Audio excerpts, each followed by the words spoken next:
নমস্কার, আমি শুভ। আপনারা দেখছেন জিটিভি, দ্রুত হচ্ছে সবার সাথে। কি বলবো, এটা হয়তো দুষ্কৃতীদের কোনো কাজ। কে বা কারা ফেলেছে এত কোনো এখন অব্দি প্রমাণ নাই। প্রশাসন এসছে, প্রশাসন দেখবে কে বা কারা ফেলেছে। এবার গঠনমূলক যেন শাস্তি, সেরকম শাস্তি হবে। আতঙ্কে তো প্রচুর আতঙ্কে আছি, মানে এখানে আমরা চাইছি যে কি এলাকা শান্তশিষ্ট থাকুক, যে পাস হোক বা হারুক জিতুক, এলাকায় যেন শান্তি বজায় রাখে, এটাই সবার কাছে কামনা করবো।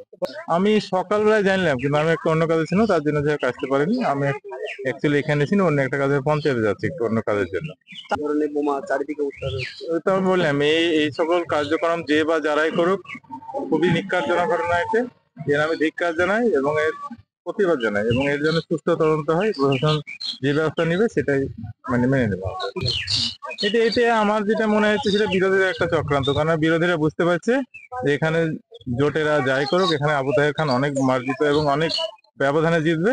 সেই জন্য এলাকায় একটা চক্রান্ত করার জন্য, এলাকাকে উত্তপ্ত করার জন্য এসব করে রেখেছে। আপনারা এতক্ষণ দেখছিলেন জিটিভি, দ্রুত হচ্ছে সবার সাথে। জিটিভির আরো নতুন নতুন খবরে আপডেট পেতে এক্ষুনি লগ ইন করুন www.gtblivenews.com।